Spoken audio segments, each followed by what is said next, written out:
Okay, is a merger the best strategy to achieve growth? Okay, well there are loads of different strategies that you can have within an organisation. Is it the best? Well, I think cost minimisation at the moment seems to be pretty cool. Adol, Lidl, Domino's, Primark, Ryanair's making large amounts of money.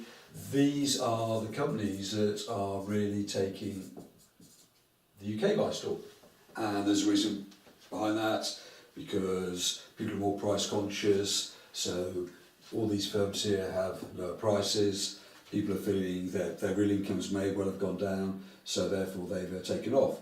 But also there are other strategies out there in the world.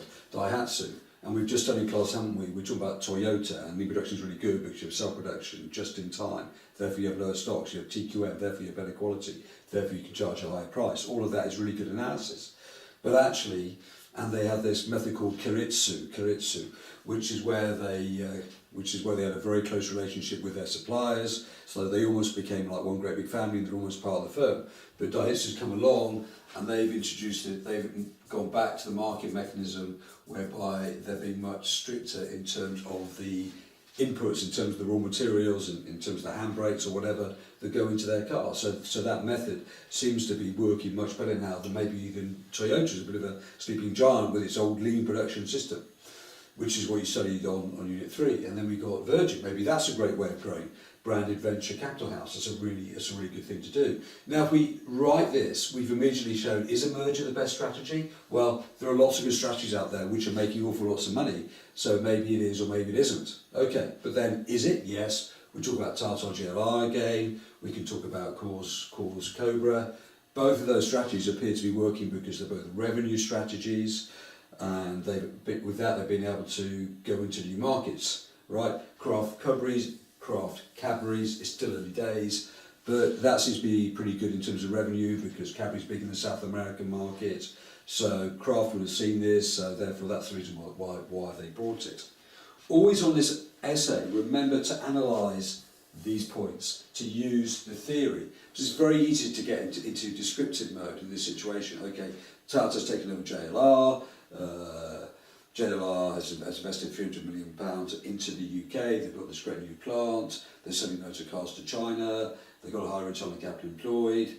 Why has it worked? That's for instance, why has this particular merger worked? Right, well it's worked because the managing change process was very good, they didn't try and change the culture too much, which tends to be why mergers do not work. And the second thing is that they had a revenue synergy, so therefore they were able to move to the Chinese market. This product got a high price elasticity of demand. They got very good branding with British engineering, and they brought Victoria Beckham on board, which meant they were able to charge higher prices, which therefore gave it higher gross margins. So it is possible, right, to get good analysis and good application all in one paragraph, because you can mention firms that have done that and succeeded. But anyway, these mergers have succeeded. British Airways and Iberia, well, it's a bit in the middle. We don't know whether it succeeded or not yet. The main reason why that took place because they wanted to save on costs, but at the moment they're losing loads of money, so it's probably a bad time to buy Iberia Airlines when the Spanish economy took a huge nosedive.